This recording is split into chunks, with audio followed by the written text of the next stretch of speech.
Welcome to the Outer Realm with Michelle Desrochers and Amelia Pisano. Airing live on the United Public Radio Network, 105.3 FM in New Orleans.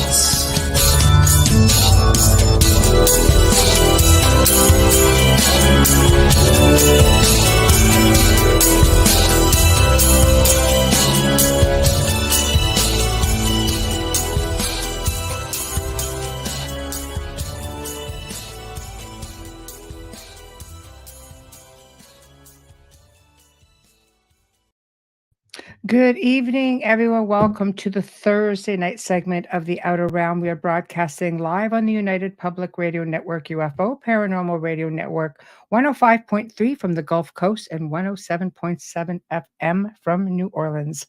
We're fully sponsored by the amazing people over at Folgers Coffee who have been a part of our journey since the very beginning. So big thank you to Folgers. We thank you and appreciate you so very much.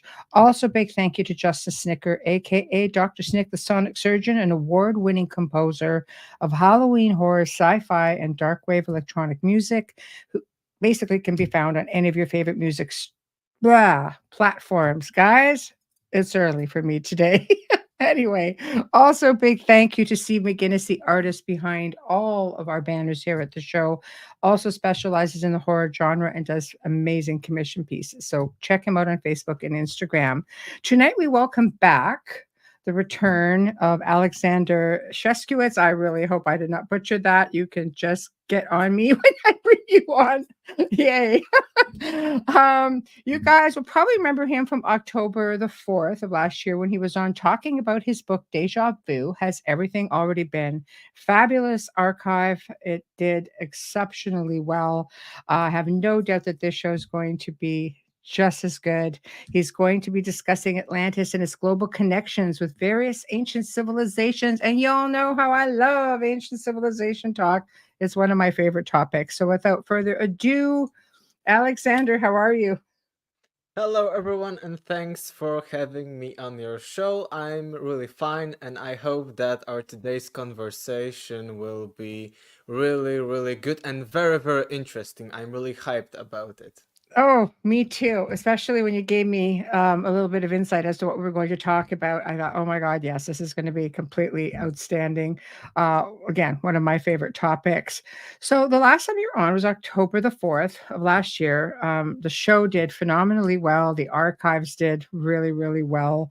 And we were discussing your book, which, to me was just, I've there it is. And here I am.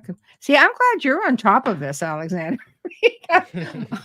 We're doing a pre-record, and of course, I'm just a little bit off my game. So, Deja Vu Has Everything Already Been in Search of a Previous Lost Civilization.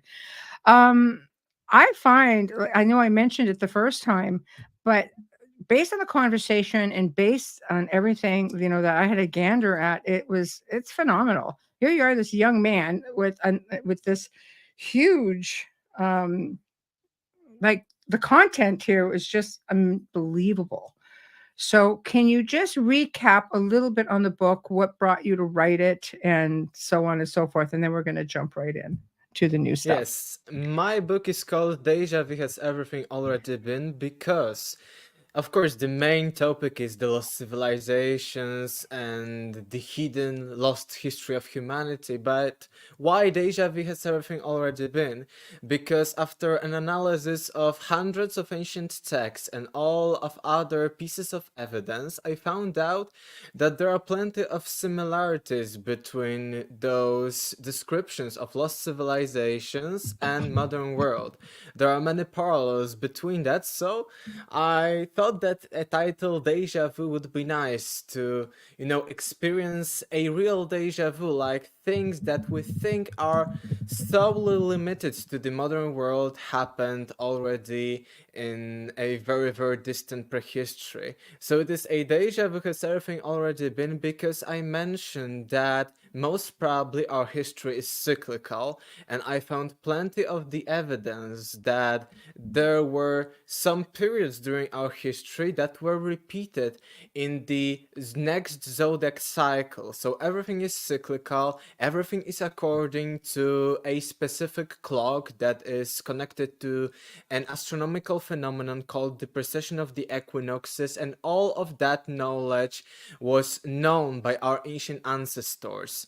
Mm. So I connect the threat of lost civilizations like Atlantis, Lemuria, Mu, and all of that lost history, pyramids, megaliths, with the idea of the cyclical time. Right. Because nowadays, we are thinking when it comes to the mainstream scientific narrative about our history, we are Yes. thinking that everything is a constant progress. That, we all evolved from hominids through, simple cavemen, hunter-gatherers, through the first settlements, then first cities, civilizations, etc., up until, the modern world of advancement, and we think a little bit arrogantly that, it is a constant progress, constant development. But Right. throughout our history, there are plenty of different views on our history, some of which were totally contradictory with that view of modern academia. Because, for instance, in the Middle Ages, the view was totally opposed. Not a constant progress, but a constant fall from the Garden of Eden, and everything would be worse and worse, and the only way out would be to be very spiritual and very religious and to sacrifice our life totally to the church when it comes to, of Mm. course, the Middle Ages of Europe. Right. So we see that throughout our history there were plenty of different views on our history, and during the antiquity the view was about the cyclical time, which in my opinion is, not overly arrogant and optimistic, because being overly optimistic may sometimes lead to our fall, because we can, overlook some mistakes, some problems, going forward, and those problems can grow and grow bigger and bigger, and these problems can completely destroy our lives, our civilizations. So I think that, the modern view is overly optimistic, maybe even Right. arrogant. Of course, the view of the fall was too pessimistic. There was no hope. People were actually hopeless during the Middle Ages in many parts of Europe, and they were, closed. Their mind was closed. They were doing no progress, and we see that because we see that there was a progress in the antiquity, and then the Middle Ages was an era not only of stagnation but also of regress, of downfall of all the sciences and stuff like that that was already developed in the ancient times. Right. And a different view that I consider in my book Deja Vu Has Everything Already Been is a view of cyclical time, that there are ups and downs, just as there are winters, there are seasons on our planet, and just Right. like there are cycles to almost everything, so there are cycles of time, and in my book I provide with plenty of information and plenty of evidence about that. And the Right. last thing I can mention about my book is that, as you mentioned, it is a vault of knowledge, vault of There information, is. tons of sources, tons of bibliography, footnotes, etc. A material that could be covered in like 10 of episodes that we are doing here. Yes.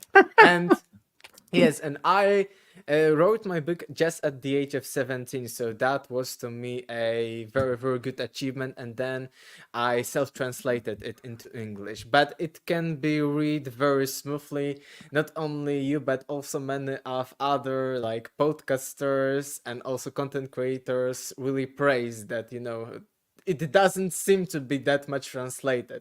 So Right. I am really proud of this book, and I hope that everyone will enjoy it, because actually I am selling a lot of those books here in Poland because I'm from Poland, Right. and I have plenty of emails, text messages, and stuff like that of people that are telling that it is a very, very great book. So It's a I am really wonderful happy book. It's about it. brilliant. You should be proud of it. It's just such an achievement. At 17 years old, it's a brilliant book. It's a brilliant mind, and I commend you on it, and I highly recommend it. And I can't even imagine the whole translation of this book with all of this information would probably have taken just as long to do as to write it Mhm. initially, I would imagine. Yes, it took me, because the translation may be fast but and quick, but the problem is to actually made it a very nice to read, because you can actually translate it, but it won't be that fun, that entertaining, but also not that flowy. Right. So the most, like the 80% of the translation is actually making like minor things and changing it after it is already translated, in order for it everything to be read, I say, in flow, because some books are like you're reading and then you need to pause because Right. those sentences and those words aren't like sticking together. So Right. the Right. main thing is like those final finishing touches are everything that matters in reading a book, because a book can have plenty of valuable information, but it is also an art to make a book that can be read in a very interesting and very nice way. So that Right. was the biggest thing It, about it. it definitely flows, Alexander. It flows Thank you, beautifully. thank you, thank you. Yes, So, but okay, I no, want to, talk about, because we will talk about Atlantis, but yeah, the Atlantis is only a single thread in the entire problem of the lost history of humanity. right. Because I started, being interested in those topics that led to me writing this book just at the age of 17. I was very into history during my middle high school. I Mhm. was attempting several competitions and stuff like that. I was reading, learning a lot at that time. But I started questioning things because I found out that, the first civilizations that the official narrative considers to be the first, like ancient Sumer, ancient Egypt, ancient India, all of those civilizations weren't considering themselves to be the actual first civilizations, but to be either the descendants of some previous cultures, or to be much older, like those civilizations, like Egypt much older, Sumer much older, India much older. So I became fascinated by it because I thought, why are we not taking into the consideration what people who are closer to those very, very ancient times were telling about themselves, and Mhm. why are we, telling about what we know about it? I Right. actually found it a little bit arrogant, and especially because I needed to learn a lot about history and about different scientific discoveries, and I learned a lot about the history of history as a science, the history of different discoveries that were being made through the centuries. Right. And what I found out is that our view of the history, as I mentioned, that the first civilizations were the Sumerian one, Egyptian and Indian, this view was actually formulated in 1950s. Hmm. But before that, we had a completely different point of view on our history. Just as I mentioned, the entire narrative of the fall during the Middle Ages and now the constant progress, everything was different. Right. Even, during the times of the Renaissance and, the late 1600s, 1700s, we actually thought that the first civilization were those of ancient Rome and ancient Greece. And, Right. we had some evidence for other civilizations like ancient Egypt, but it wasn't until the discoveries, the expeditions of Napoleon Bonaparte, that we started being more and more interested in those Right. civilizations, and we completely ignored them. And Right. another interesting stuff is that about the ancient Sumer, which is now considered to be the first actual civilization, Yes. we didn't have almost any evidence for ancient Sumer up until 1840s, which is like 180 years ago. So imagine Right. 200 years ago, we knew almost nothing about the ancient Sumerian civilization. So I Right. thought to myself, if it wasn't that long ago that we didn't have any evidence for those civilizations, but we had plenty of mentions about them. Even Mhm. in the Bible, there is a mention that Abraham came from the Sumerian city of Ur. So I Yes. thought to myself, could it be a similar case with Atlantis? That we haven't discovered it yet, the final evidence for Atlantis, but Do you we think have some it's the fact that sources. it hasn't been discovered, or it just hasn't been made public to the masses? I mean, I'm sure there are people, there's a strong belief that especially way back in the day, especially through biblical times, I mean, you had to, not everybody knew how to read. But the more elite people, the higher society people, knew how to read. They were more educated, and you had certain groups that would keep a lot of that knowledge for themselves, or maybe they just didn't understand what they were looking at, because a lot of this stuff is hidden in plain sight. It's really hard to look at it and say, well, we I don't know necessarily Mm-hmm. that we didn't know. Atlantis is a bit different because people have different perceptions about Atlantis, and really Mm-hmm. it's an anomaly, much like ancient Lemuria. I mean, we know more about where Lemuria Mu was than we do about where Atlantis Mm-hmm. allegedly was. Yes, it is a very interesting idea and a very nice parallel to the Middle Ages, during which the elites, the people from the church knew a lot, and, Mm, poor peasants weren't that knowledgeable. And this idea can be extended into secret societies. Not right, only Freemasons or some Illuminati, but right, to overall to secret societies. There right. was a great scholar in the previous century, Manly Palmer Hall, maybe you know him. He was a great scholar who actually traveled the entire world in search for secret esoteric knowledge. He was also a Freemason himself of a very, very high degree, I think even of the 33rd. Mm, And he studied, from all around the world, all the sources, not like some people focus on Egypt or on Middle East and stuff like that. He was trying, to find the truth, to found the knowledge. And what he found is that not only Freemasons, but lots of secret societies mm, were, thinking of themselves to be people of the heritage from Atlantis, people who were preserving the knowledge of the esoterics of Atlantis throughout the ages, from the dark times of the church, of the Middle Ages, and stuff like that. mm. Many of the secret societies, it was found by Manly Palmer Hall, believed to be like the descendants of the Atlanteans who, after the catastrophe, were to keep the knowledge because it Yes, was very dangerous and stuff like that. yes. And it is a very interesting thread because, it is a similar to the church hiding knowledge from the peasantry. And, Right. I think that it may be good that those secret societies were keeping their knowledge, because throughout the times of the Christianity, they would be taken as heretics, and, they would burn somewhere on, the pile of wood, of course. But I think that hiding knowledge, especially in the Oh, modern exactly. times, is a very bad practice to, actually be doing. And it is the same as I mentioned, it is now, in my opinion, arrogant to think that we know so much about our history that when it comes to mainstream, of course, mainstream things We that know so little. Yes, mainstream thinks that we know so much about our history that we can exclude any possibility of Atlantis or Lemuria. It is, approximately their position on Atlantis or Lemuria. They aren't saying us maybe it existed, maybe not. And most of the skeptics are telling us that we know so much about our history and prehistory that the Plato's Atlantis is a fairy tale.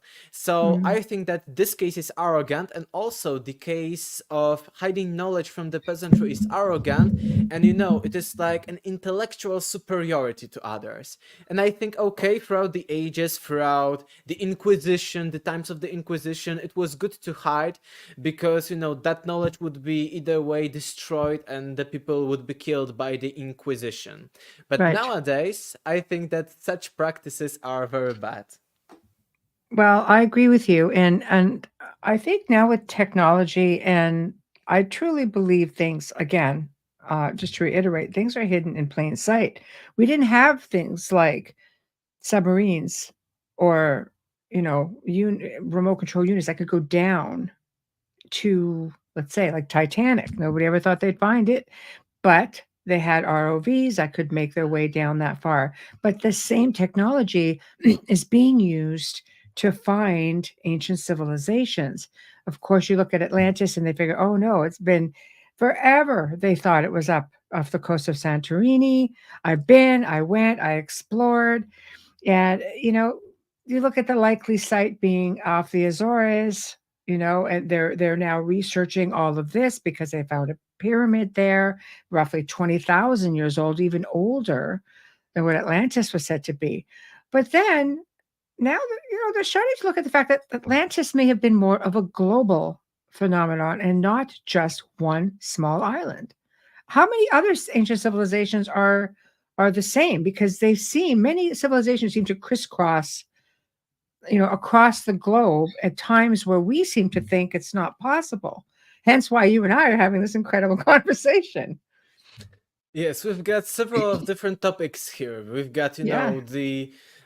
the underwater exploration, one Yes. thing, the second thing, the Atlantis, the third thing, the skeptics with their Santorini and other Yes. theories that are implausible, of course.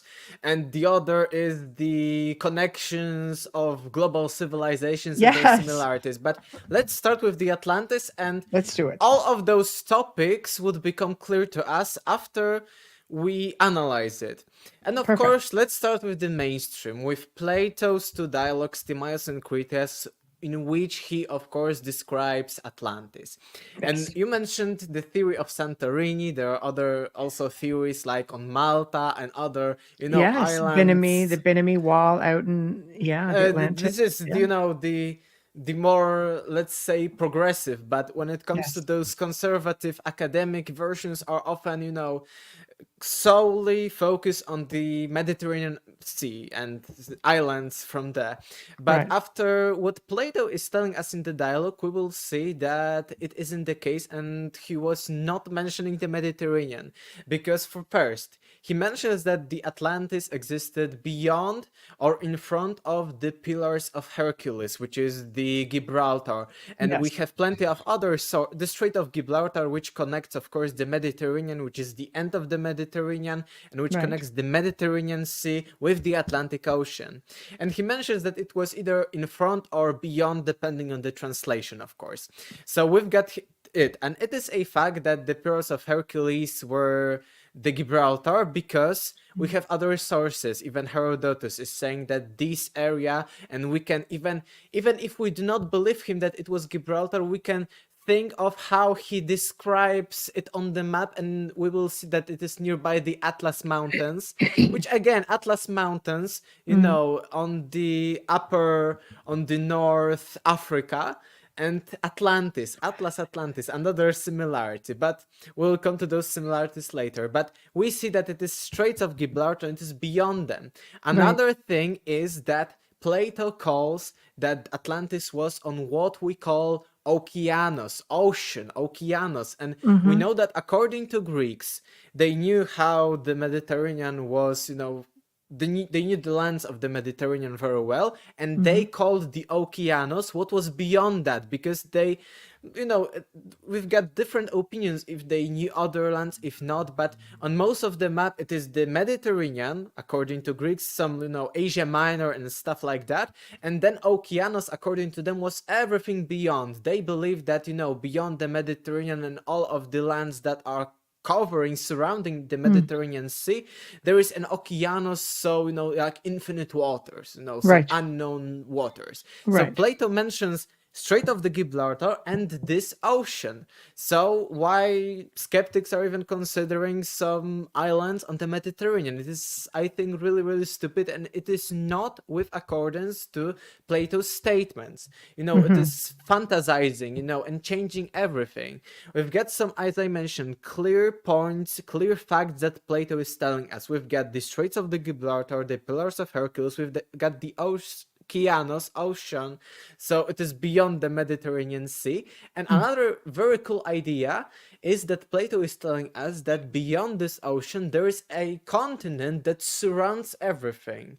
And if we take a look at the map from the perspective as if we were traveling from the Mediterranean out through the Straits of the Gibraltar into the ocean, into the Atlantic Ocean, we will see that all of the Americas are like a continent that surrounds this Atlantic, and the only like free spaces is on down on the southern part, with the Antarctica, and on the northern part with the Arctic Ocean. So these are only like open paths, and all of the Americas, like the northern, the Mesoamerica and the Southern Americas, are surrounding it. So Plato in his dialogues is telling us true geographical facts that, we've got the Strait of the Gibraltar, then we've got the ocean, the Atlantic Ocean, and then we've got Americas that surround it, which is, of course, very often, thinking like, oh, it is a fantasy of Plato, but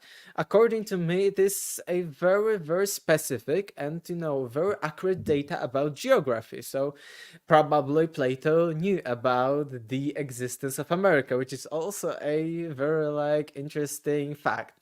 So Right. we've got this. Mhm. And also when it comes to, like, theories of Santorini and others, there is always, like, a change of dates, because Plato is telling us that Atlanteans were existed or were destroyed. It also is not very clear, but existed somewhere about 9,000 years before Solon, which is about 600 BC. So 9,600 BC, there was Atlantis. And, the theory of Santorini is changing all of those facts to fit with the theory. It is really unscientific because Plato is telling us things, Yes. and I am a scientist. I am proposing that it is Santorini or other island on the Mediterranean Sea. So I change the location. I change the Right. meaning of the Hercules pillars. I change the date. I was very interested in that. I am laughing about that in my book because, according to them, it was the Thera volcano that erupted and caused the fall of the Atlanteans. But they mentioned that it is 9,600 without zero, but it still isn't it. You're Right. changing the date of Solon, you're changing the date by 10, you're changing all of the data, and that's So we should be just like scrubbing that completely. It's like, no, not Santorini. So just, we have to get off of Santorini, basically, because I think we've been Yes. conditioned to think this is the biggest possibility. Yes, exactly, because as I mentioned, Right. it is not only the Strait of the Gibraltar, but also a mention of the ocean, of the Okeanos, and all Right. of other geographical, topological, like, things. And even Plato, in other, like, part of his dialogues, mentions that Atlanteans were actually invading the Mediterranean. So from where did they come? From the Santorini, and they were invading Yes. it.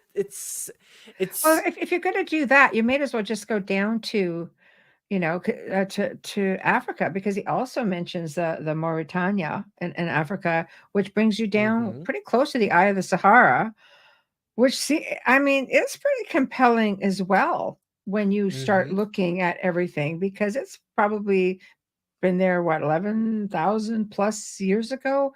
It would make a lot more sense than Santorini. And of course, it's just one more hypothesis, in the many different areas. That is Yes, I will allegedly. come to this in a moment, because Okay. all of that we will clear out. We cleared the idea of the location of Atlantis, which Okay. is somewhere beyond Hercules pillars, somewhere beyond the Mediterranean. So, Right. it can be the Bimini, it can be somewhere on the Atlantic, Azores, it Yes. can even be the Sahara, which would be beyond still the pillars of Hercules. So we've got sure. this. I Right. will come to the Sahara All later, right, but we'll let you take the I lead. want to stick with the facts, because Okay. most of the scholars are still telling us that, it is all Plato's fantasy.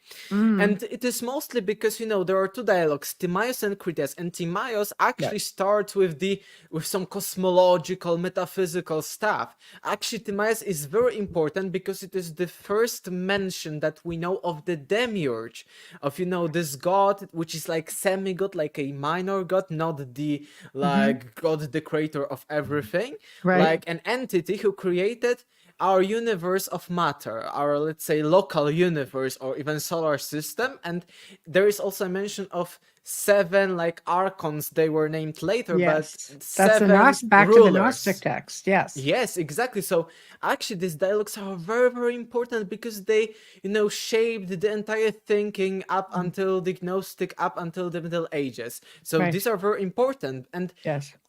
very often, because of those mentions of the demiurge, archons, and all of the creation of the world, skeptics say that, the Plato's Atlantis is like all of the other, just a fairy tale. Because they think that Plato is just showing showing them, showing in his dialogues his own view on the creation of the universe, then on the history of Earth, etc. Mhm. But I will show you, and that's why I want to stick with the facts, that those facts are existing in also other cultures from different regions. Right. So we've got the facts: Pillars of Hercules, somewhere beyond them, so Atlantic Ocean. We've got the fact that it was somewhere 9,000 years before Solon, 9,600 years BC, which is the end of the last ice age, which is geologically here possible because at the Mhm. end of the last ice age, we can either way accept something drastic happened, like a catastrophe, Yes. or we can be even conservative that it was just an ending of the last ice age.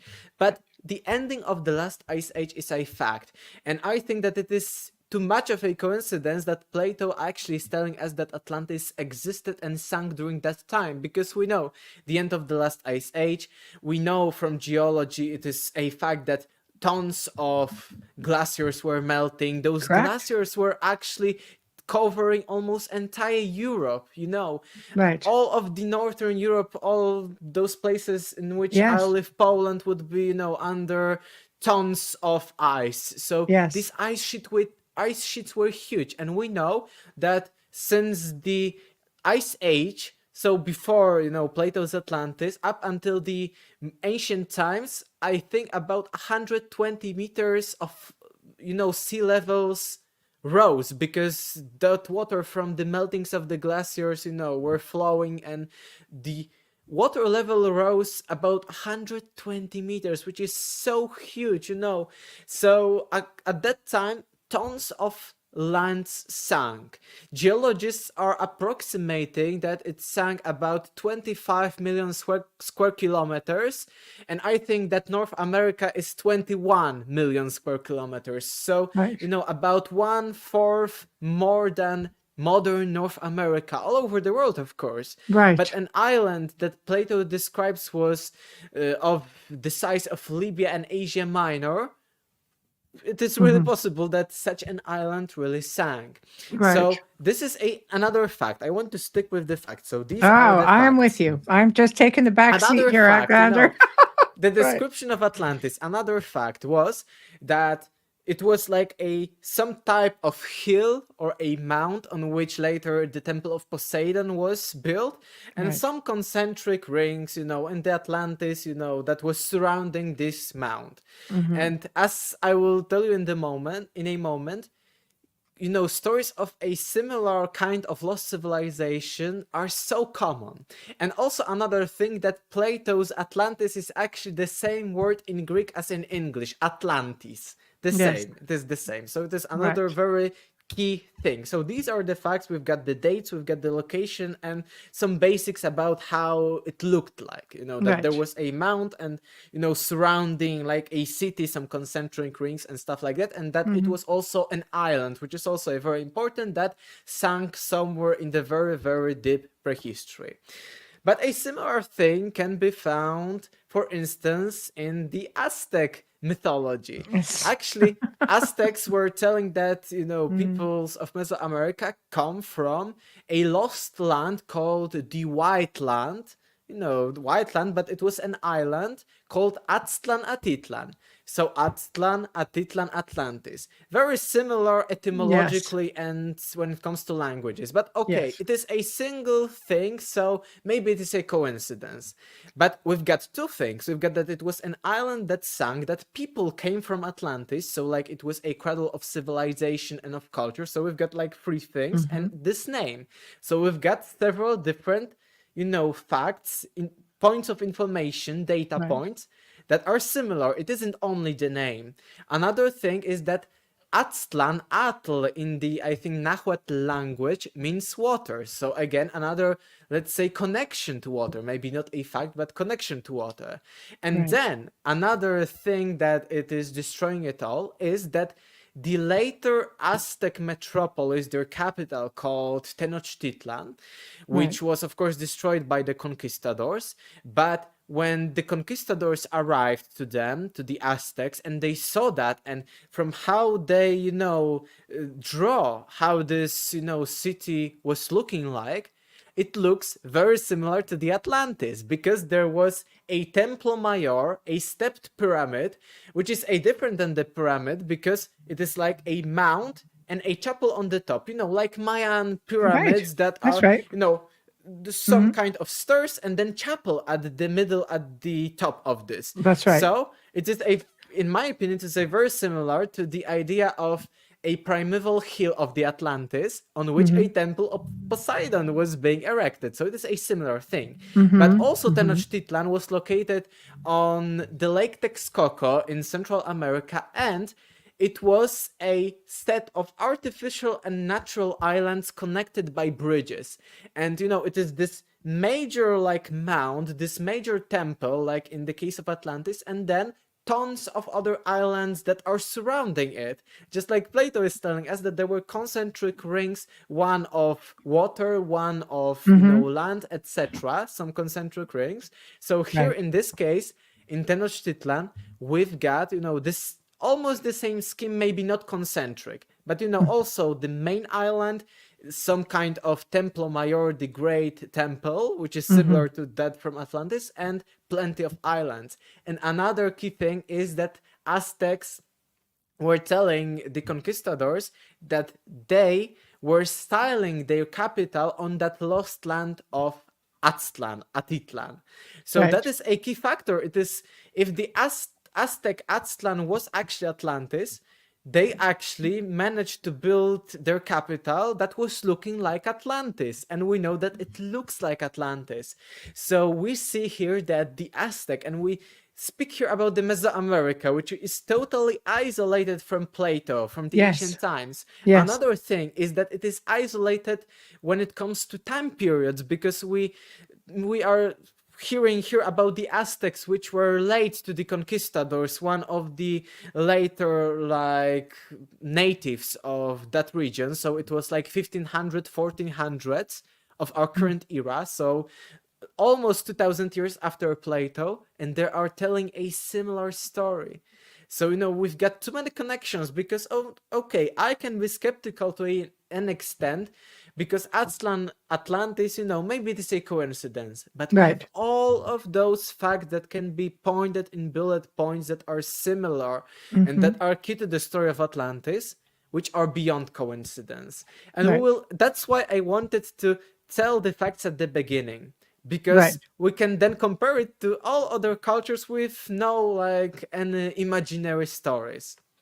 So we've got Mesoamerica, another key region to ancient times, ancient Egypt. And actually, according even to Plato, the Atlanteans were having influence over the Mediterranean, over Italy, and also over Egypt and, the northern Africa. So it is also very interesting that in Egypt we find mentions, not only the first thing, we've got the date that according to skeptics is too old, 9,000 years before Solon. Plato is telling us fairy tales, what I mean. But actually, the origin of the story according to Plato is not his imagination, of course, but Plato even mentions that it was Solon, a very, very renowned Greek lawmaker, who went to his travels to Egypt, and in Egypt, in an Egyptian city of Sais, some priests told him the story of Atlantis. So we've got an idea that actually the story of Atlantis comes from Egypt. And, everyone is telling us, that is just Plato imagined this story. But we have plenty of evidence that it may be the case. Because we have plenty of ancient sources that are telling us that Solon really traveled to Egypt. So it is one thing.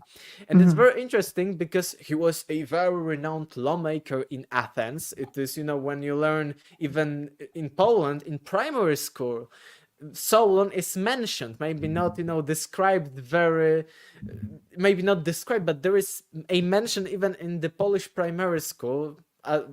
During my times, there was a mention that Solon was a very renowned lawmaker and one of the 7 sages of the ancient Greek world. So he was a very renowned, high-level person. And it is very interesting because he was this high-level person because of his reforms, because he introduced parts of democracy to Athens. And because of that, he needed to, escape to Egypt because some, like oligarchs and some, very, very influential people, it wasn't good for them because they were ruling the people because they had plenty of money, plenty of Right. influence, and now Solon is introducing parts of democracy, so they are angry at him. So he actually escapes to Egypt, and in Egypt, in an Egyptian city of Sais, he told the story of Atlantis. And Right. there is, of course, a city of Sais. It is one of the oldest cities of ancient Egypt. We do not have much evidence because it was almost completely destroyed, especially when it comes to the temple at which Solon was given the story of Atlantis. But we have plenty of other ancient historians that are telling us that Solon really went to Egypt. So it is a one fact. Another fact is that plenty of ancient Egyptian sources are telling us a similar story, actually taking the roots of civilization back by even tens of thousands of years was very common in ancient Egypt. So the date of 9000 years BC is actually a casual thing when it comes to the sources from ancient Egypt. Right. And the modern chronology when it comes to archaeology and Egyptology is based on plenty of different sources. Most of them are dynastic lists of kings. So, lists of kings from the earliest to the most recent that Egyptians written down, and they say that now it was this dynasty, then this dynasty, then this, etc. We have plenty of them because Egypt had like 3000 years of its history, from about 3100 years BC from the unification of Egypt into one whole state by Menes-Name, and then up until the conquest of the Romans at the beginning of the current era. So 3000 years of the existence, but the history and beliefs of ancient Egyptians didn't change that much when it comes to its history, because whether we see like Palermo stone, which is a list of kings from about 500 years after the unification of Egypt, so very, very old one. Then we see a middle one from the reign of Ramesses II, the Turin's kings list. Then we see the Manetho's kings list, which is one of the latest ones from about 200, 300 years before current era, so from the end of the ancient Egyptian civilization. Right. And whether we look at if we look at each of them, all of those texts are telling us almost the same chronology of rulers, Right. and that before Menes-Name, which is considered by Egyptology to be the first ruler, all of those sources are telling us that before him there was a much older Egypt, and they are telling us about the dates of 36,000 years BC, 39,000 Make a lot years more BC. sense. Yes, something like that.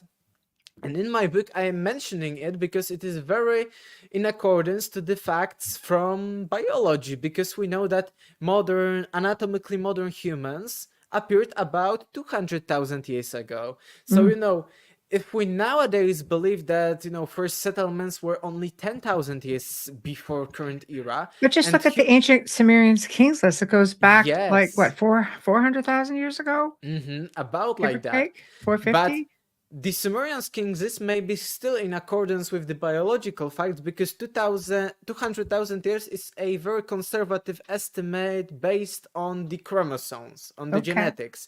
But we have we found some skeletons that may be dated up to even 400,000, 500,000 years. And another idea is that those first kings from the Sumerian kings list were actually not humans. It is very possible from their description. It's very possible. Yes, I mean, you have to explain the Rh negative blood type. That's not rhesus monkey. That comes from somewhere. That is another thing. But it is beyond, just saying, while we're on the topic of ancients, where did that come from? It is beyond our today's conversation, because I want to stick with the facts. But the idea of a much older Egypt, like 36,000 years BC, was common in plenty of sources. It isn't a single source, like in the case of Plato's Atlantis. There are plenty of sources like that. And Egyptologists are saying us that the chronology of rulers from the first pharaoh are actually up until 70 to 80% correct with modern Egyptological data. So it is a very interesting find that they were telling us the true, rulers. So why they aren't telling us the truth about those very, very ancient prehistoric times? It is suspicious to me. And also, as Right. you mentioned, Sumerian kings lists are also telling us of a much older history. Hindu texts are telling us of a much older history, so plenty of different texts. But when it comes to Egypt, we've got Solon, which is a fact from Plato that connects to the real evidence. Then we've got the date 9600 is BC, which is still very common with ancient Egyptian knowledge. Another fact checked. Then we've got some mentions, unfortunately, from times after Plato from Egypt, but still maybe they weren't influenced by Plato. We've got the Edfu texts and other sources that are telling us of a similar island which is similar to the Plato's Atlantis, because there is a mention that, at the very beginning, during those ancient times that I mentioned from those lists of kings, there was an island of gods. And this island of gods, even according to Edfu texts, sank twice, which is maybe not according to Plato's Atlantis, but more according to Casey and some psychic channeled visions of Atlantis, because there Yes. are mentions of different periods of Atlantis. So it is Yes. in accordance even to those visions, which is very interesting. Yes. But then Absolutely. there's a mention that this island had actually a primeval mound, and we find this idea of primeval mound also in other sources from ancient Egypt, which may tell us that the Edfu texts are based on a much older knowledge and sources from ancient Egypt, because in other ancient Egyptian sources we've got this primeval mound, and interestingly, this primeval mound was this land of gods that sank. It was the first, let's say, first location of people that existed on the planet Earth, which is similar to Plato's Atlantis, because Plato at the beginning is telling us that before humans, entire Earth was divided by gods, and Right. it was Poseidon who ruled the Atlantis, who took this land, this share of land that was the Atlantis. So it is a very similar thing, that at the beginning it was God and then humans. And here we've got the island of gods, the primeval mound, the first mound, just as the first mound, the first hill of Atlantis, that sank later in the later times. But also another, and we've got here another fact checked that it is, we've got parallels between those sources. But another very interesting idea is the pyramids. Because Yes. according to ancient Egyptians, the pyramids, and especially the Benben stone, the apex of the pyramid, was actually the representation of that primeval prehistoric first mound.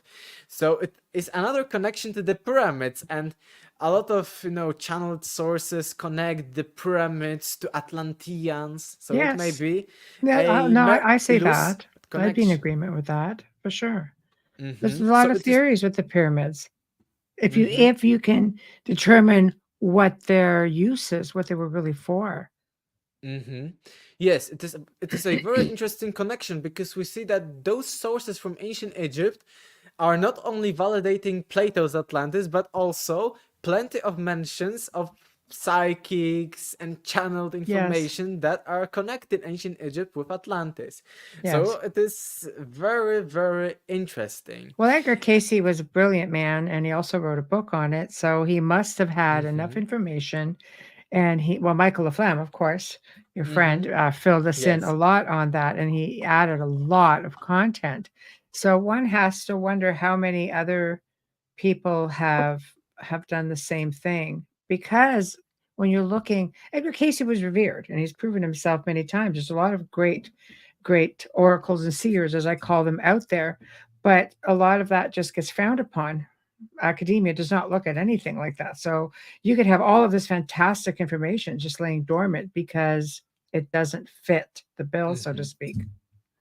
Yes, I think that in our last conversation we were talking about about one of the primary assumptions of the scientific method, which is materialism, that Yes. it is like a primary assumption before anything is explored in science, that there only exist matter, particles, and its interactions between them. So Right. it's a very limiting belief, and that's why I'm against, science having a monopoly on knowledge, because it is trying to to having a monopoly on knowledge, and everyone beyond the scientific thinking is, pseudoscientists, Yes. hoaxers, charlatan, and stuff like that. But Yes. I think that, knowledge and acquiring actually knowledge should be free without any prior assumptions.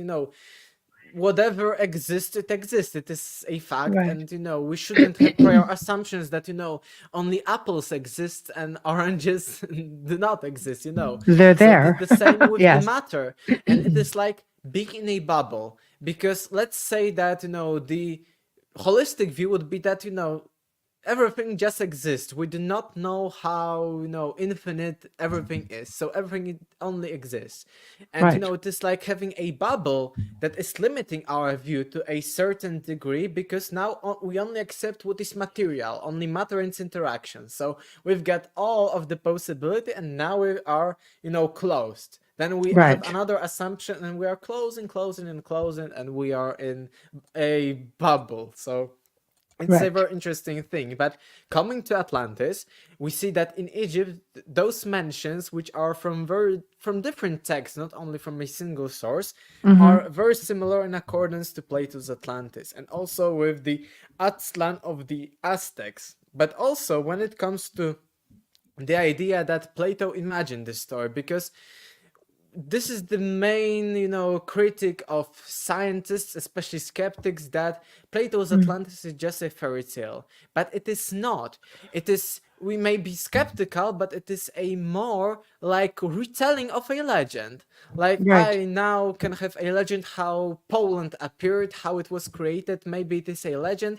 And, Right. it is like, maybe I wrote it in my future book, and after 2000 of years, some scientists will be telling that Aleksander Czeszkiewicz, imagined a story of creation of Poland. You know what I mean? Right. It is Plato's Atlantis, we may say that we do not have evidence, of course, we will come to it later, but when it comes to the story and sources and history and analysis of all of that, it is, it is not an imagination of Plato. I do not say that Plato didn't add anything to it, because most probably he added some details. We do not know if everything is correct, throughout the centuries, Of plenty course. of Of course. data would be distorted and plenty of information would be distorted, but the main assumption of the skeptics that it is a fairy tale is negative. It Right. isn't the truth, because it is more Right. like a retelling of the story, just as I am today retelling the story of Atlantis. So it isn't that I imagine it and I created it. I just took an older story, which is the case with Atlantis, because even before Plato, we've got some sources, and Michael Leflam is mentioning them a lot, like Hellanicus of Lesbos, who is mentioning a similar kind of story, that there was a god, then there was some different rulers, like a similar story to Plato's Atlantis of different rulers, but it is only a few verses survived of the Hellanicus text, but it is about 200 years before Plato, and Hellanicus is mentioning the exact same name of Atlantis. Right. So the Right. Plato's Atlantis, the name was in circulation before Plato, so he Right. didn't Exactly. invent the name, for Right. instance. And Right. all of the details we saw in different cultures, so they also weren't inventions. Right. So this is when it comes to those most critical like civilizations, like the Aztecs, the Egyptians. But I have some quotes in my book also, but also Michael Leflam covered some of it, that Right. before Plato, we've got, for instance, in Mahabharata, which is one of the longest and also the oldest epics, sources, literary texts of all time from India. In Mahabharata, we've got mention of Atala, which sang, the Mahabharata is older than Plato, and it is Atala, like Atlantis, Atala, Yes. also very similar. So Yes. one fact.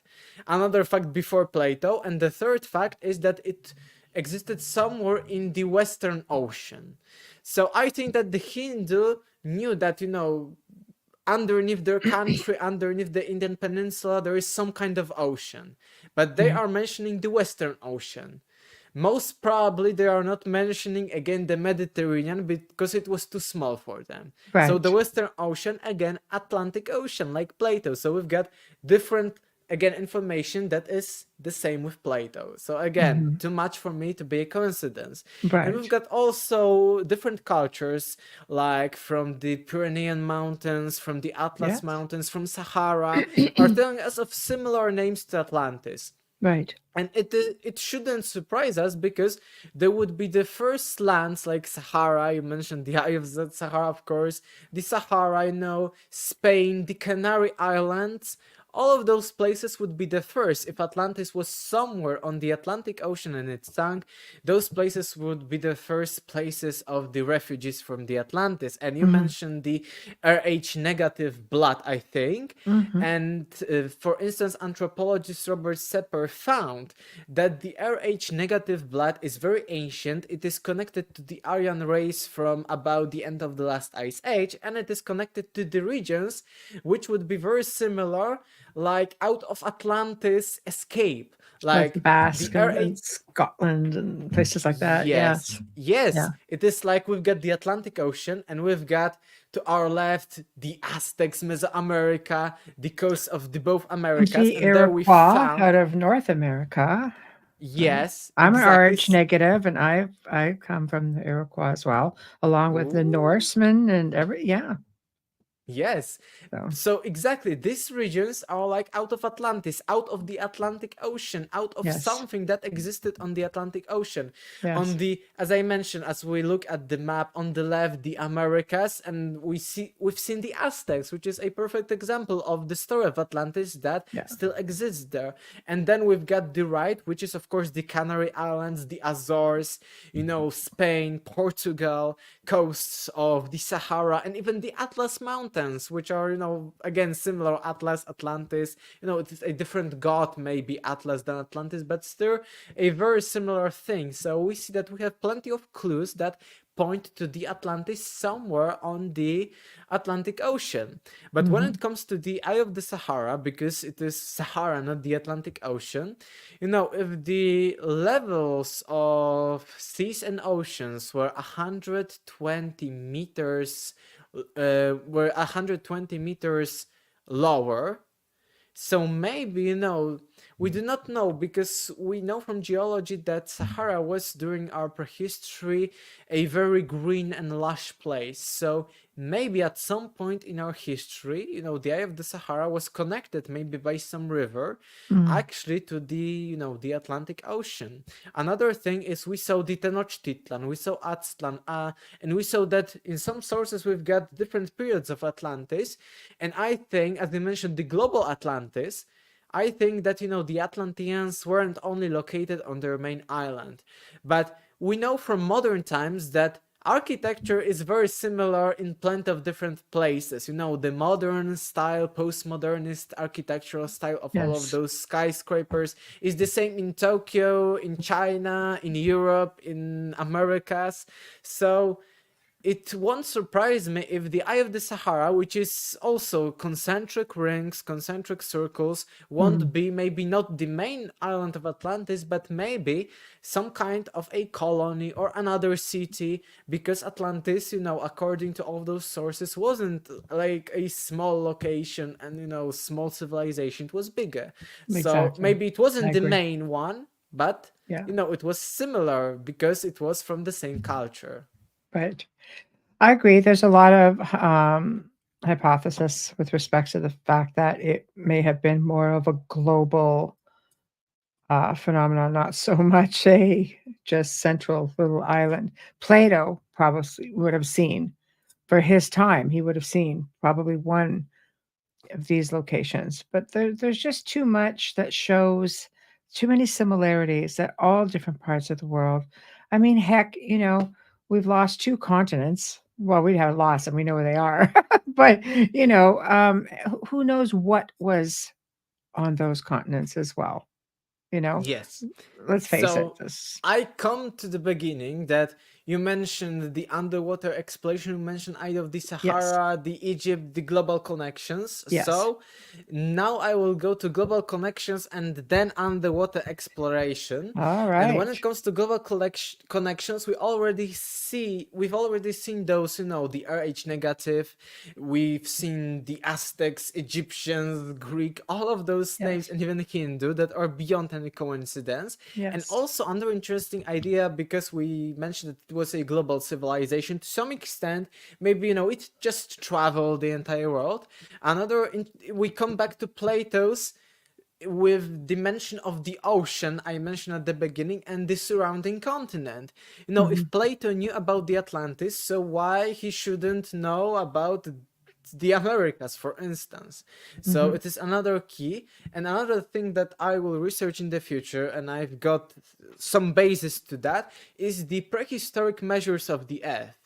Because we've seen that according to the Egyptians, there is a huge connection between the lost land, this first mounts, this first, cradle of civilization, and the pyramids, especially the Yes. Great Pyramid and the Benben Stone. Yes. And we know, I mentioned it in my book, it is, I think, too technical to mention here, but there are huge clues that the measures of the Earth are encoded with also plenty of mathematical formulae within the Great Pyramid of Giza. And Mm. I think that this knowledge of the dimensions of the Earth is connected to the Atlanteans, to those people who traveled the entire world, who are later mentioned as teachers of mankind also in many different regions of the Earth.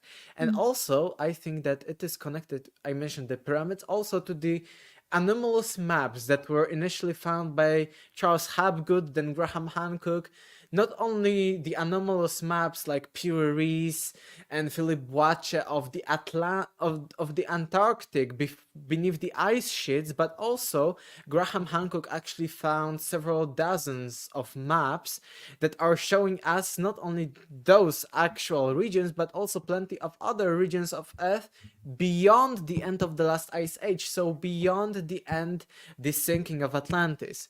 So Mm. I think it is also beyond a coincidence. I think that those civilizations, Atlantis, etc., were actually connected with the meltings of the waters, because it is a fact that plenty of waters melted and sunk plenty of lands. I think that it is a very good idea and good direction to go through when it comes to research. And I think that Mhm. those maps that are showing us, for instance, the Beringia, which connects the nowadays Russia, the Asian Yes. continent with Americas, which is a scientific fact that this land bridge existed before the end of the last ice age. And Mhm. we've got plenty of maps showing us that, showing us islands of the coasts of many regions that existed before the end of the last ice age.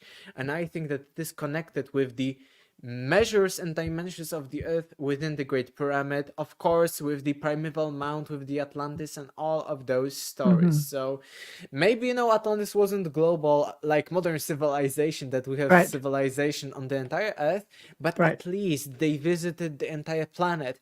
And what is the most interesting is that the first boats from Egypt, the first boats from the Sumerian culture were all capable of deep sea voyages. So voyages beyond sea, through the ocean, capable of Right. voyages through the oceans. Right. So I think, why building such ships if those people were only like traveling locally? I think that, Exactly.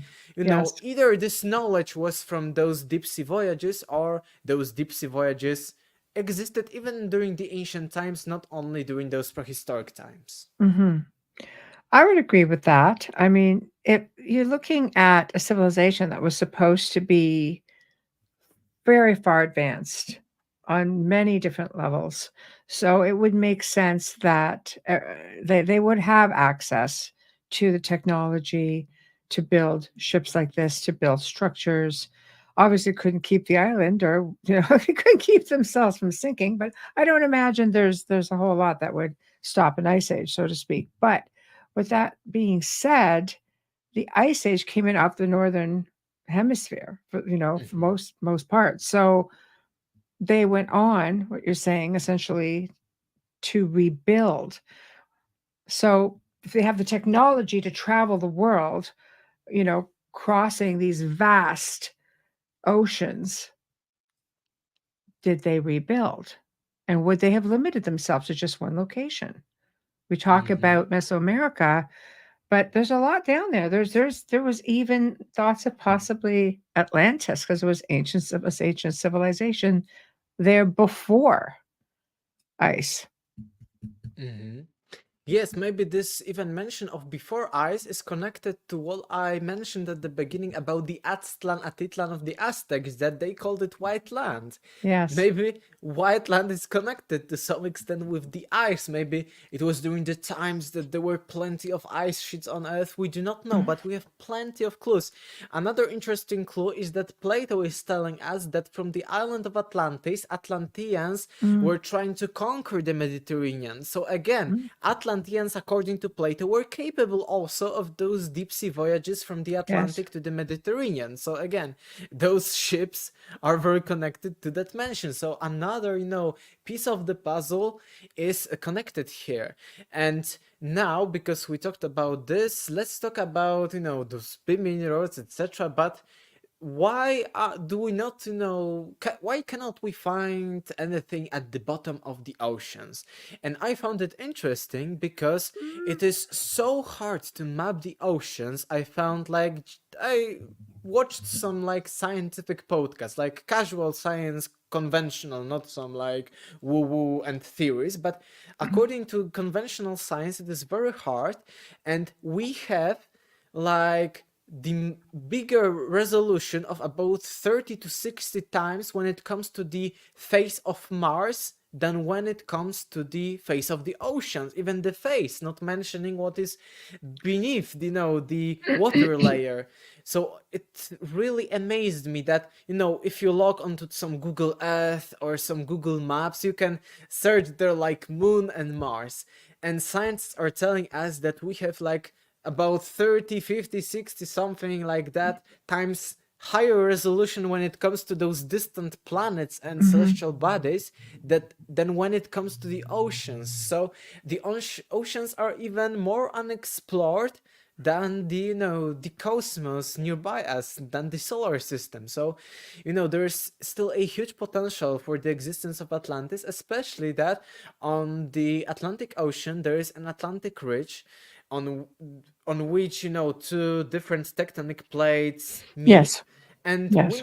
I remember even from like primary school or middle high school on Mhm. geography, Yes. geology, something like that, we know that those plates are sometimes hitting each other, making Mhm. earthquakes. So Yes. earthquakes led to the sinking of the Atlantis, or they can also go one under the other. So maybe, Right. if Atlantis was on the tip of this and it went It went beneath that, down. so maybe we cannot even find the Atlantis because it is beneath another tectonic plate. It is very possible because often, when those plates initially meet, For there is sure. like some kind of island. Often Yes. islands are on those That's right, because it meetings. was tipped up. Right. Exactly, it is tipped up. Yes. So, if Yes. this tip suddenly goes beneath the other, And so there it half goes. of the Atlantis is gone. Yeah, Yes. exactly. So Yes. we may not even be able to find it, but maybe we can, of course, but we do not know what lies beneath the oceans. And I think that that's why the Atlantic Ocean is a very, it's It's a very, vast. It's yes, but deep. it is a, It's cruel. It's so cold. It's very difficult. I say cruel yes. because it's so cold. Not a lot of equipment can, it wouldn't Mm-hmm. survive being in the water for very long. But then when you start coming down to the south, again, you look like we've talked about the Azores, but there's also an underwater city that's been discovered off the coast of Cuba. And it's Yes, got yes. phenomenal submerged structures down there. Sonar images have shown so many different symmetrical and geographic or geometric structures that we can't deny Mm-hmm. it's something of intelligence that's there. So, what about that? Yes, these are very controversial. There are, arguments for and against because, we haven't, it's very difficult to actually go there and search what it is exactly, so Oh, there's I they're searching it. Like yes, that's they are, it's but yeah. still, because we cannot, take the water out and see and dig everything there. There are still, I've seen plenty of arguments against that, of course. Mm. So I still think that even the Azores are much more, can be much Stronger quicker when it argument comes for to. it, Yes, and you can be think? much quicker recovery. So, and the same with the Bimini Road. We see the Bimini Road, but still there are arguments that it can be a natural formation.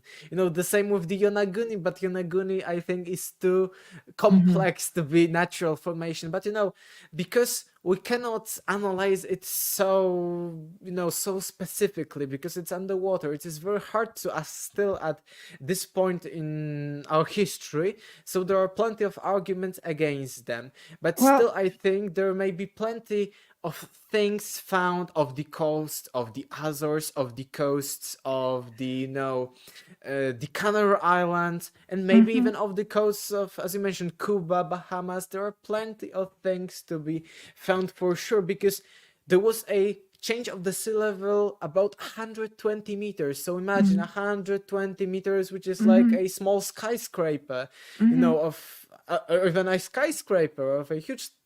120-meter is a lot, a hmm very, very large. So there are plenty of things, but still, unfortunately, those mentions of the coast of here are very, very controversial. There are Well, the plenty of one in arguments Cuba right against. now, they're saying it's about 2,450 feet down, so too deep. That's like 2 square miles. It's too deep, they figure, for it to be man-made, and it seems to fit the bill a little bit.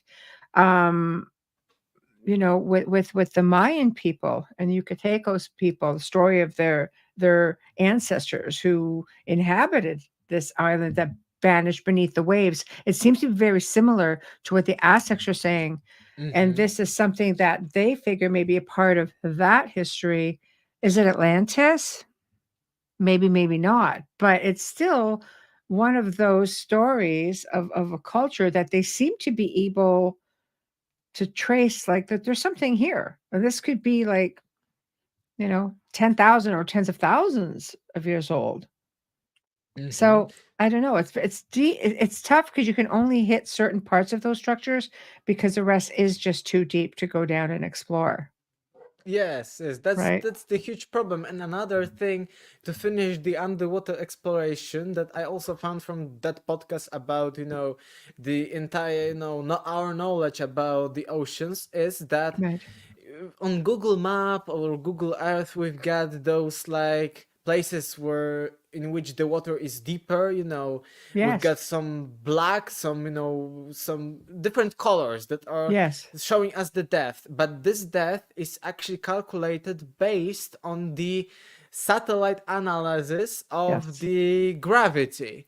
So Yes. it is also very controversial because different materials can influence gravity depending on how much dense they are and heavy they are.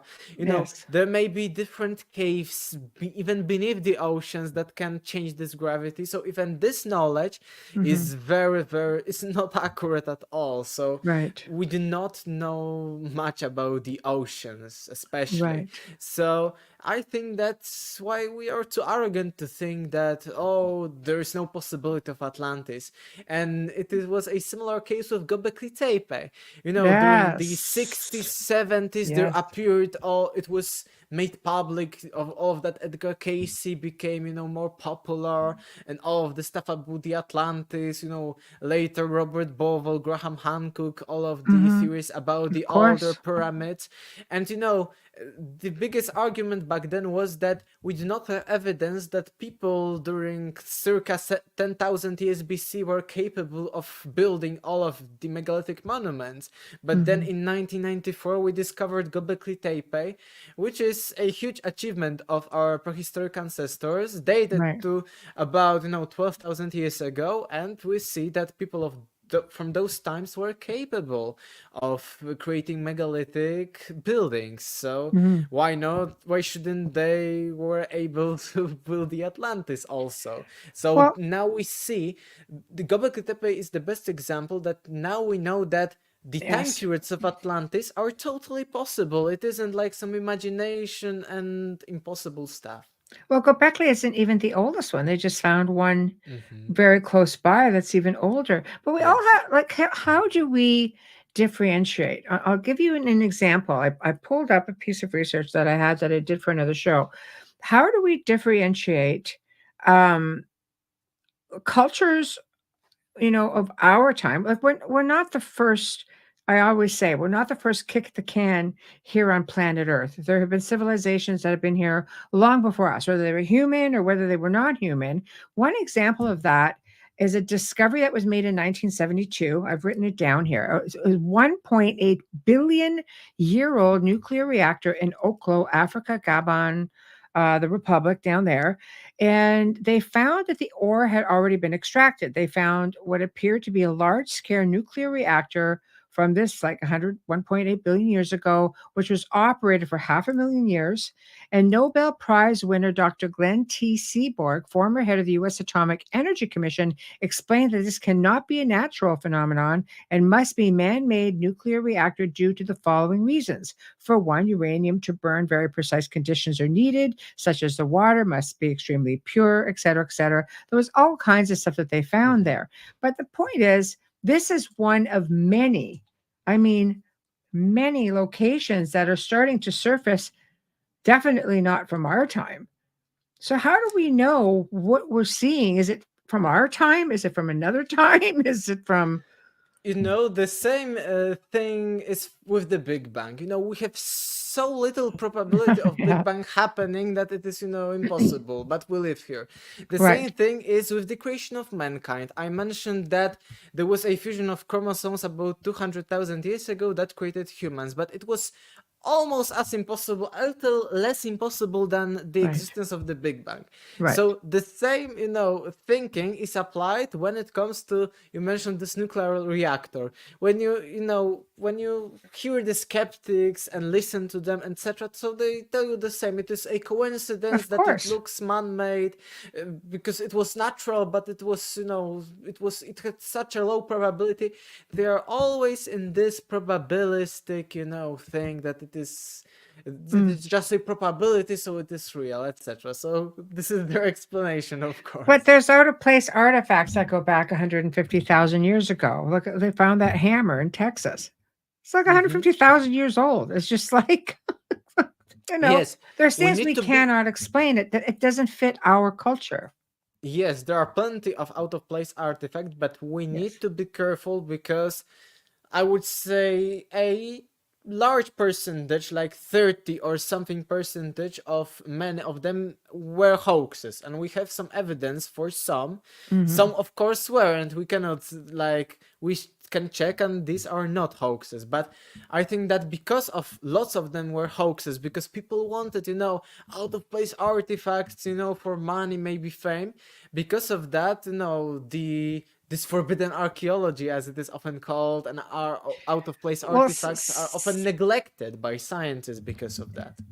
well, there are some scientists, I believe in with Mm-hmm. that piece, who have agreed that no, this is Yes. definitely something that's out of the norm. Let's face it, we're going to find things on this planet that have nothing to do with our civilization as we know it. There's stuff out there that goes back. The Earth, the planet hides her secrets, and with Mm-hmm. technology, at least our technology as per our, so our turn around this planet.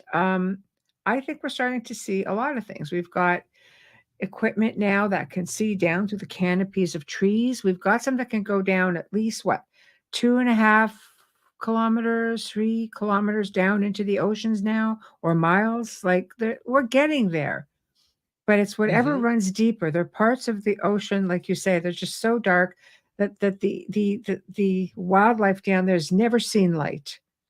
You Mm-hmm. can tell just by, they glow in the dark. They're products Mm-hmm. of their environment. So what else lies down there as far as even culturally speaking? I mean, Mm-hmm. there could be, we don't know what kind of life is down there. Yes, we You are know, discovering all the time like new species, and even scientists are now admitting that we do not know about we do not have a lot of knowledge about those species in those no, very, but very giant deep squid. Look, regions. at one time the giant squid was an anomaly. People are just like, oh, Mm-hmm. that's cryptozoology. That's Mm-hmm. ridiculous. Yes. Now scientists are pulling these things out of the water and realize they come from such a great depth of the ocean. But now Mm-hmm. it's like it's no longer a fairy tale. This Exactly. exists, and they're examining them, and they're just like, holy cow! Look at the size of these things. Yes, exactly. And it's a very good example because it is the same with Atlantis. Yeah. Because we haven't found the exact city location of Atlantis, Right. etc. But it Right. doesn't mean that it is a fairy tale and that it does not exist because we may Right. found it. Because the same was for last hundreds of years. The same was with Troy that was considered to be fairy tale because it was in Yes. Homer's epic like work. Even I Right. think that Plato's dialogue Timaeus and Critias about the Atlantis are Right. much more a reliable source than Homer's epic.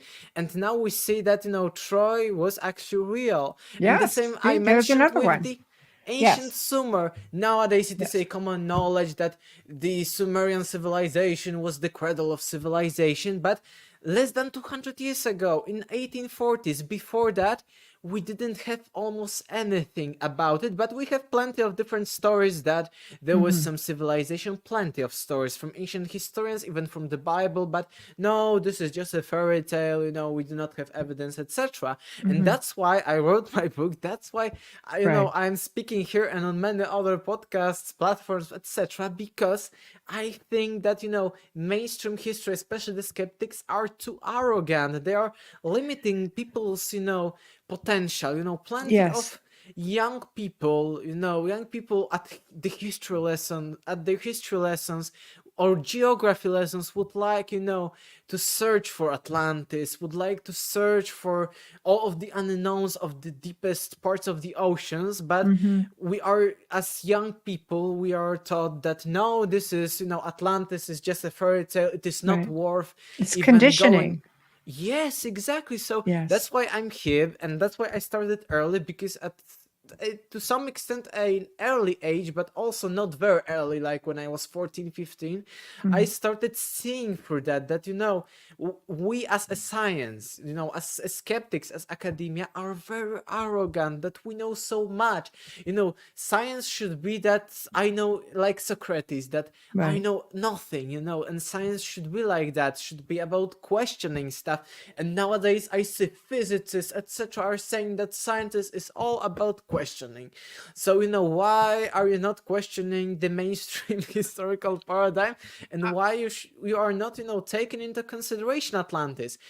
My point isn't to force on Right. everyone that Atlantis really existed.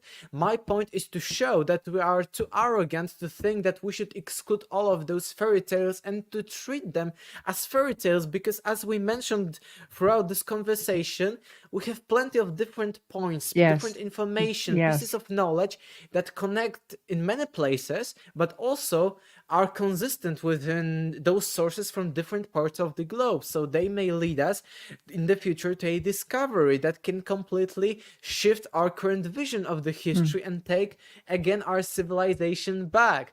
Just as Right. during the Middle Ages we thought that Greece, we weren't even thinking about Greece. It was during the Renaissance, after the Middle Ages, we started Yes. rediscovering Greece and Rome.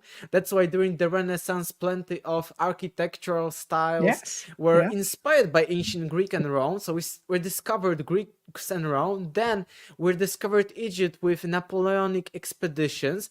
And Mhm. then in the 1840s and 1900s, we rediscovered, ancient Mesopotamia.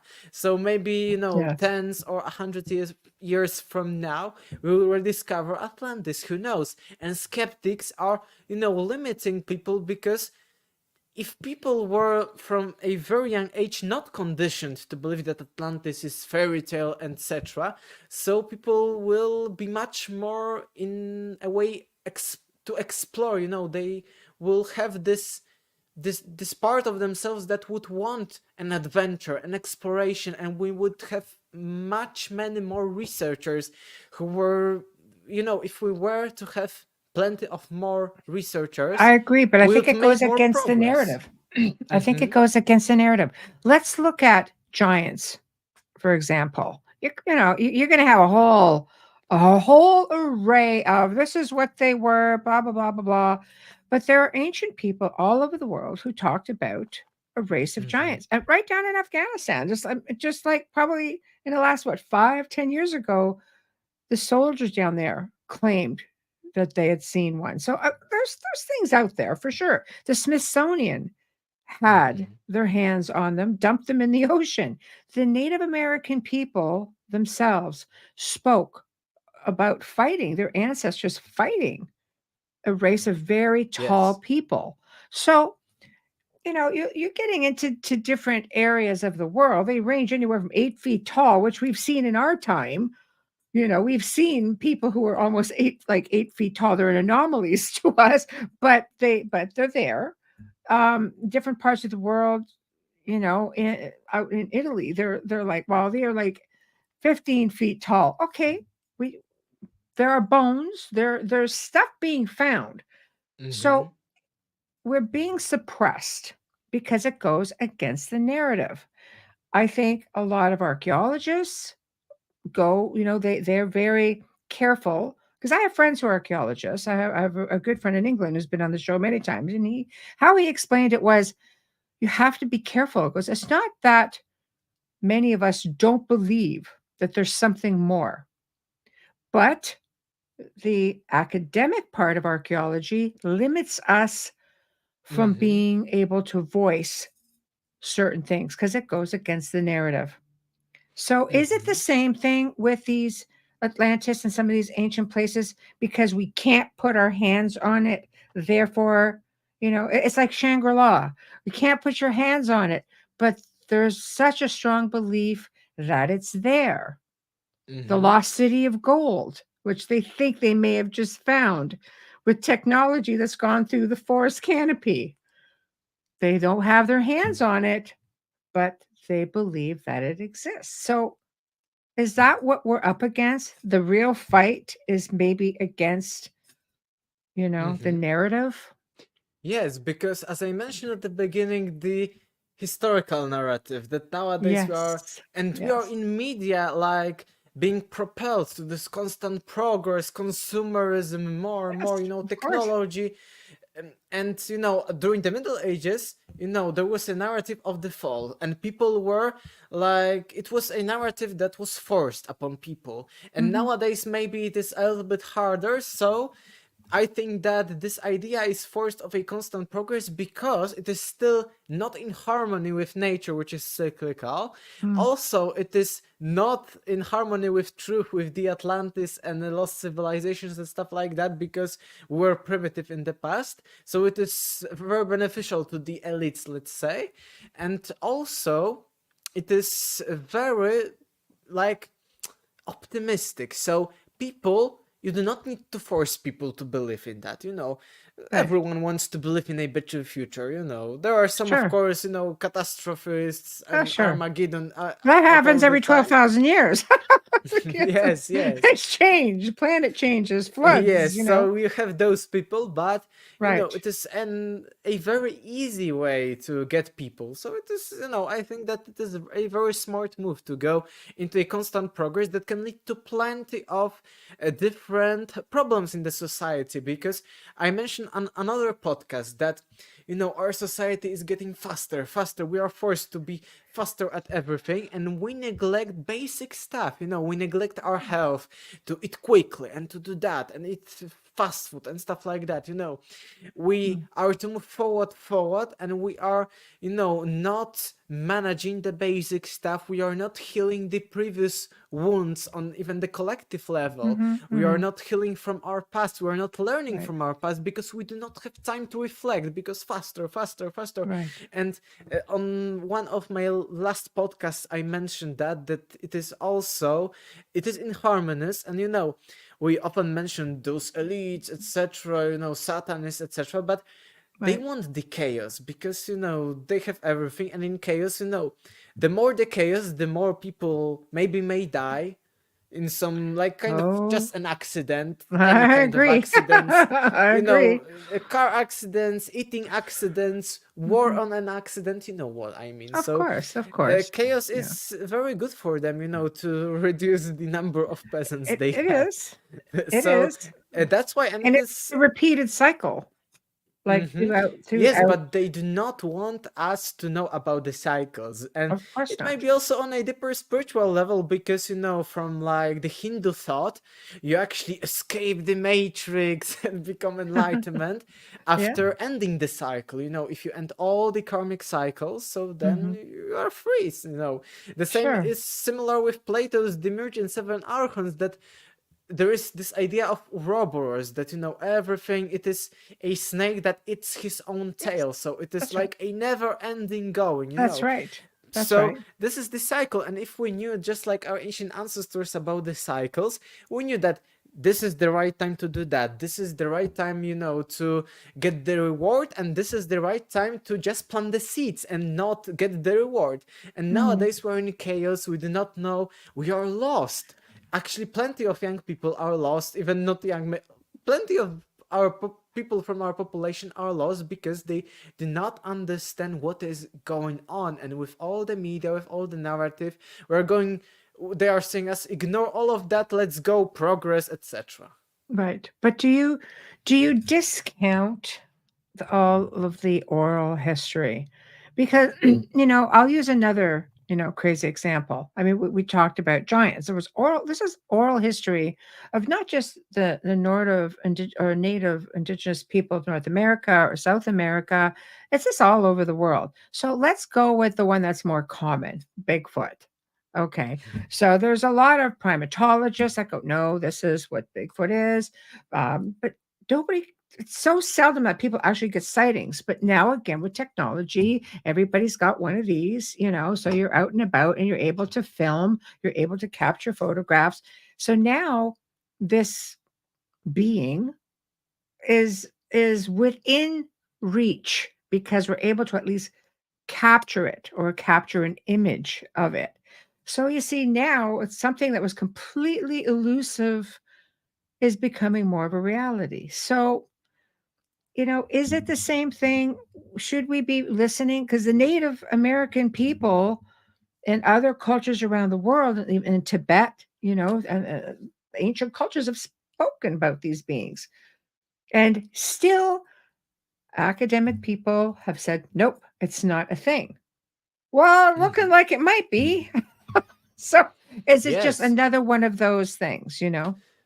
I will start with the oral stories because in my book I provide the reader with the plenty of examples in Yes. which the oral story was transmitted without many distortions over even millennia.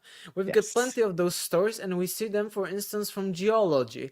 Some Yes. stories are telling us of some geological event. I had all the details in my book. I won't go much into it about it, but we had, like, Right. scientists are telling us that, let's say, 8 or 9,000 years ago there was a geologic event, and we Right. now have some, like, Native Americans who are telling, or natives from other regions of the world, that are telling us in their story that in the very, very distant past this happened, and it Right. was a geological event that they cannot have a knowledge about if they hadn't lived during those times of the event. So that event was, recorded in memory and then transmitted throughout several millennia, and was accurate even during, modern times. And a similar thing was with the Vedas, because when it comes to the Vedas, there are, skeptics who say that, Vedas are only from 1,000 something years BC, maybe 2000 BC. But the Right. case with Vedas is that these are the oldest written texts from those periods. But we know for the fact that in India there were plenty of Vedic schools. Like in the case of the Quran, in modern times we have people who recite Quran by heart. So the same was with the Vedas. And according to the Hindu thought, for even several thousands or even tens of thousands of years before the Vedas were written down, the Vedas were actually orally transmitted, and there were schools who were Yes. really specific about it. They weren't enabling people like students to omit something or distort something. They were really, really strict about, orally transmitting everything with all of the details, etc. And we see that the Vedas are, are even too specific to be honest, to read. They are, Yes. they are extremely boring to some extent, in some cases, of course. Right. When it comes to the English translation, maybe the original is better, but the English Right. translation is sometimes horrible.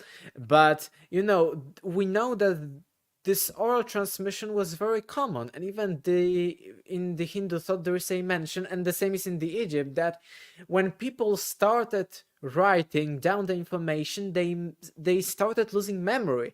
And the same is in Plato's story. In Plato's story, Plato actually retells an Egyptian story of the god of wisdom Thoth, who is also connected with the buildings of the pyramids and teachers of mankind, but this another story. But in one Right. of his dialogues, Plato is telling us a story of the god of wisdom Thoth, who introduced the alphabet, the hieroglyphic script, to the ancient Egyptians, and memory of the ancient Egyptians was deteriorating so rapidly that it was one of the worst moves in the entire history. And before Right. that, there are legends that before that people had much better memory because we were using it, because we weren't able to write anything down. So we had another similarity and interesting thing about, the transmission of knowledge that was before that. But when it comes to the giants, we may get a little bit into conspiracy theories, because in conspiracy theories we often say that in movies, and in pop culture, we have like some hidden clues, hidden messages encoded. You know what I mean? Like some Yes. Illuminati, Right. Satanists, etc. But Right. I remember I really liked when I was a young child Transformers, and it is Right. the same case like in Giants. You mentioned that the Smithsonian, thrown the skeletons of the giants into the ocean, and Transformers is also has encoded plenty of messages like that, and also about those history that it starts with that there were Transformers and those machines, those huge robots in Egypt, Right. in Right. Egypt, then in Greece, etc. throughout the ages, and they were hidden from the people, in those like some primitive Right. machines, etc. But there is a mention, I think, in the first Transformers movie that suddenly they appear and they fight, they destroy all of those cities, and people are shocked that these kind of machines exist.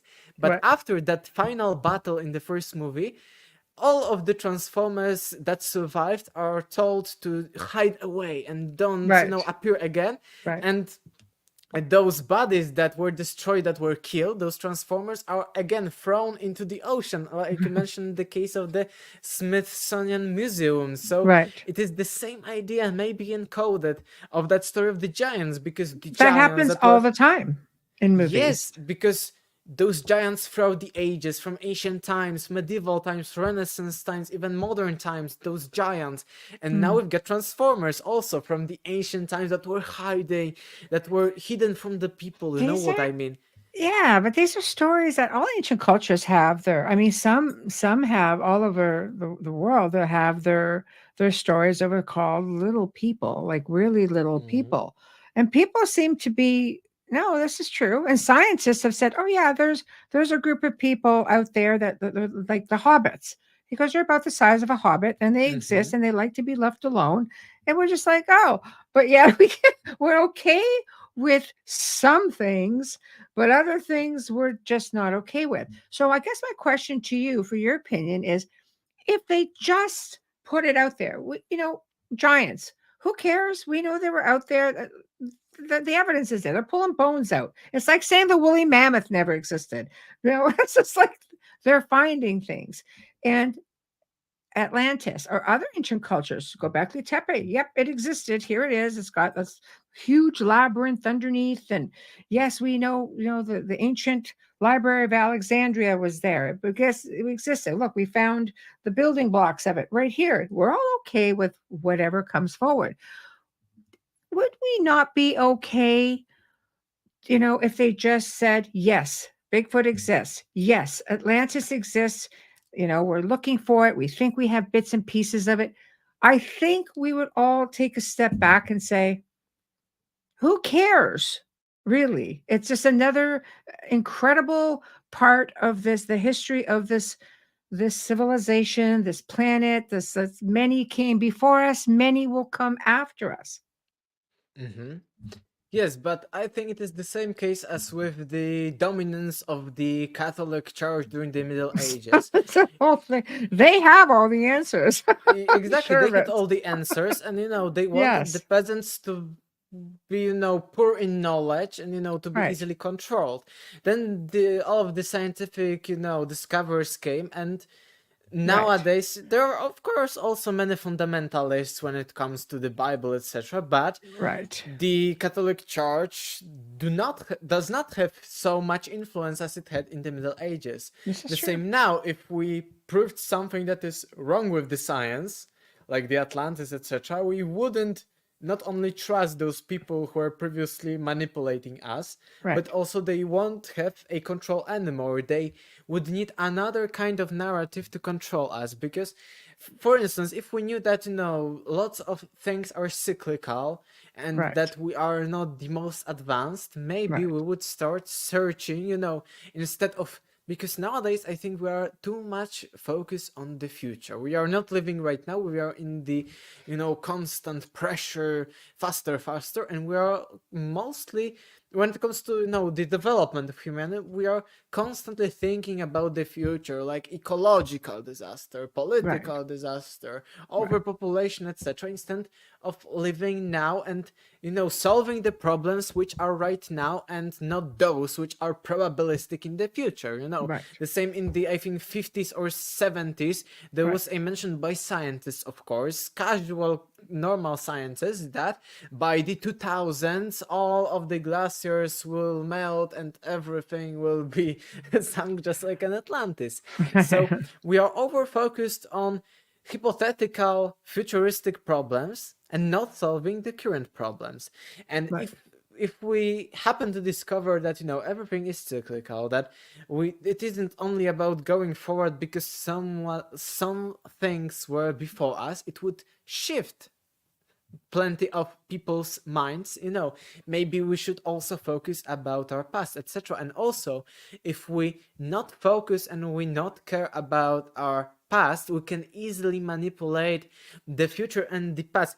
I have a quote in the last chapter of my book from George Orwell 1984, which is, this dystopian vision. Yeah. And it is very interesting, and it is exactly what we are talking about. It is George Orwell 1984. Who controls the past controls the future. Who controls the present controls the past. Yes. So those people who are controlling the present, the narrative, are controlling the past, because the way we envision our past. And because they control the past, they control the future. That's because right. if we believe that, we came from those primitive people and we need to evolve, then we can, force upon people a vision of the future. Like I mentioned, overpopulation, climate, etc. I cannot talk Yeah, we much can't. No, about no. it. Yeah. Don't worry, I won't go Yeah. specifically here, but Yeah, you not know a good what idea. I mean. But because people are not focused on the future, it is very easy to manipulate it. And we have plenty of examples. We are maybe into giants and lost civilizations, but we also see manipulations when it comes to modern history. In Well, just think Poland, about David and Goliath. Yes, but I have a better example. In Poland, depending on which party is ruling, who won the elections, every a few years' time, we have like school textbooks changed. And they Yes. are changed, especially when it comes to the history. And Yeah. once, this man is a hero, and on the other, like 4 years later, he isn't a hero anymore. It's like You in know what I ancient mean? Egypt, right? The current king would wipe out everything about his Mhm. predecessor. You look at Yes, how so many hieroglyphs have been chipped out Mhm. and just changed. It's the same idea, pretty much. Of just but with textbooks. Yes. And So that's why it is very yeah, important, because by controlling the past, you can easily control the future. right, right. So I don't know. You have a couple of lines in the back of your book, which basically says, I think along the lines of, are the legends of lost civilizations only mere legends, or are they based on factual events? How do we look at ancient stories and myths of lost civilizations? I think everything we've talked about falls Mm-hmm. exactly under just those Exactly. two lines, Mm-hmm. right? Yes, So, exactly. I mean, if we look at conspiracy theory as a term invented by the CIA in the 70s, just to try to discredit those who are catching on. Mm-hmm. So I don't believe a lot in conspiracies. I believe a lot in synchronicities. I believe a lot in oral history. I think things that are mistranslated, perhaps as well. They look at that with the Old and New Testaments, a lot of mistranslations, and well, we meant this. Well, a lot of people out there don't really think you did. So it's just things that I think it's very, very important in moving forward. I believe an open mind is always good. But this is why books like yours, I think, are very popular because it makes people think. Mm-hmm. And people who've Yes. been conditioned need to think more. Mm-hmm. Yes, the problem I found with all of the skeptics, they haven't even read the book and they are telling, because it is, lost civilizations, Atlantis, that it is, hoax and charlatanism, etc. But, Mm, it is a thinking that it is with all the science, of course, the most skeptical science, yes. and the, Yes. the current narrative is that, we have only facts and we do not have evidence for Atlantis, so we shouldn't focus on that.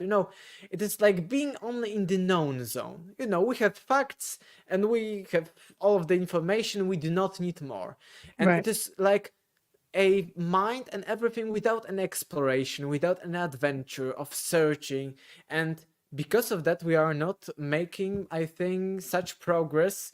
We are making a technological progress, let's be honest, etc. Maybe some minor progress, maybe progress in biology, chemistry, because we are still within the known zone. We are in biology, chemistry, we are analyzing like our bodies, but on a deeper level. But Hmm. we are not going, as you mentioned, into the depths of the oceans to No, find no. those things. So Well, not it is yet.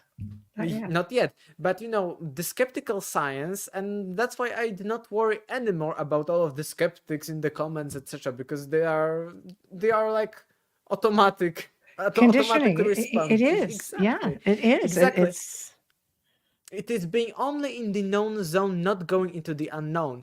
And right. you mentioned that we talked today about those myths and legends, etc. But what mythologists and psychologists found, I think about the hero journeys in all Yes. of the, not only movies but also especially in ancient mythologies, texts like Epic of Gilgamesh and other epic Yes. texts. you Yes. know the journey of a hero is often, he is in some kind, like a standard legend of like a dragon, that we have some kind of hero which starts to Yeah. be a hero. I love And dragons. I this, did a whole show on yes, but dragons. it is a great metaphor. It Yeah. is a hero within some like kingdom that has a problem, because there's a dragon, and the kingdom is a metaphor for the known land. I Yes. mentioned it is what sciences focus on. On what is already known, we only check the details. But there's an anomaly, a bigger thing, dragon, the unknown, the chaos. And the kingdom has a problem because he cannot eradicate the dragon, because the kingdom is only the king, let's say, is only Yes. within the known zone. That's why he needs a hero, and hero goes onto his journey. He goes into the unknown. He has all of the adventures, meets Mm. some like wizards, etc. And Yes. because he goes into the unknown, he can fight the dragon and eradicate this anomaly.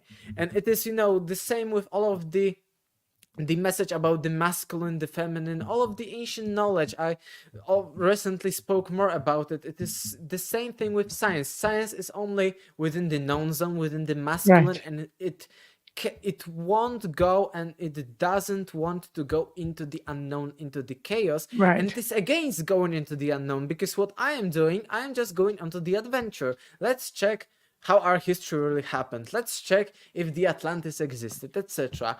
I have Right. the known knowledge, those facts that I was mentioning throughout our Mm-hmm. conversation, and then I go Right. into the unknown. Let's check this out. Let's check the Atlantic Ocean. Let's check this. Let's check this.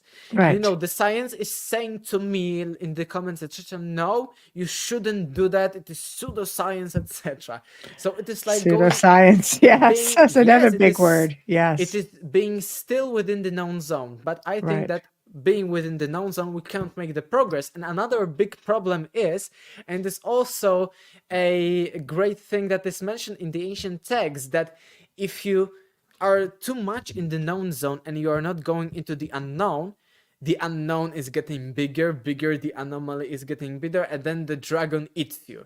You're Right. getting destroyed. And that's how civilizations and lots of even regimes like the communism are being destroyed and are, eliminated, are ending. And maybe it's how the Atlantis fell.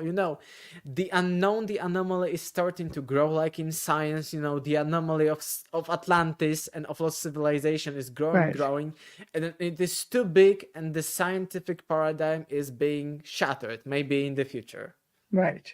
Right. I agree with you 100%. And I wish we had more time to talk, but we're pretty much coming to the end of the show. And we just might have to do this again and just just keep it all going, because there is so much to touch on, and it's so difficult to do all that within, close to a 2 hour time frame, unfortunately.